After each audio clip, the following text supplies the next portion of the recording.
2-3 సార్లు చూశాక నేను ఇంటర్వ్యూలు చేసేవాడిని. అప్పుడు రాజశేఖర రెడ్డిని ఇంటర్వ్యూ సులభంగా ఉంటుంది, అక్కడ ఖాళీగా ఉంటాడు కదా ఆయన. సార్ ఒక ఇంటర్వ్యూ అంటే, సాయి నువ్వు మళ్ళీ పేచి పెడతావు అబ్బా అంటే 3 నిమిషాలు సరే కానీ అనేవాడు. ఆ 3 నిమిషాలు 5 నిమిషాలు. చంద్రబాబు గారినైనా అంతే, నేను ఎక్కడంటే ఆయన ఎక్కడ ప్రైవసీగా ఉంటాడో అక్కడ ఎతికి పట్టుకునేవాడిని. అక్కడ ప్రశ్నలు వేసి సమాధానం చెప్తే అడిగితే సమాధానం వచ్చేది. నేను బాబు గారి విషయంలోనైనా రాజశేఖర రెడ్డి విషయంలోనైనా ఫాలో అయ్యింది అదే. సరే వాళ్ళకి గుర్తుంటామా లేదా పక్కన పెట్టండి, బట్ ఫేస్ చూస్తే గుర్తుపడతారు కదా.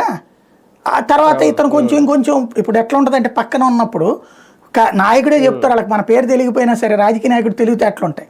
ఇప్పుడు నలుగురు కలిసేసి ఇప్పుడు చంద్రబాబు గారిది మనం ఇంటర్వ్యూ చేస్తాం, మన సాయి సార్ సాయి అని మాట్లాడతారు.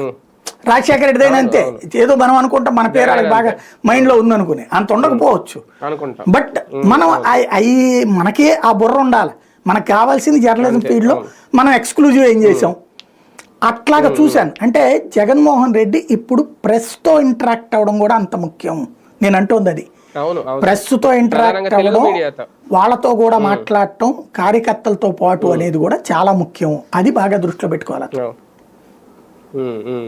సార్ నిజంగా జగన్ గుర్తొస్తున్నాడా ప్రజలకు ఇప్పుడు, లేదంటే ఓన్లీ వైసీపీ మాత్రమే చెప్తుందా? ఒక లిస్ట్ రాసుకొచ్చారు మొత్తం, జగన్ ఉంటే ఇది వచ్చి ఉండేది, జగన్ ఉంటే అది వచ్చి ఉండేది, ఇప్పుడు ఏం రావట్లేదని ప్రచారానికి మాత్రమే పరిమితం. ఇలాంటి నేను అబ్జర్వ్ చేస్తున్నంత వరకు గ్రౌండ్ లెవెల్లో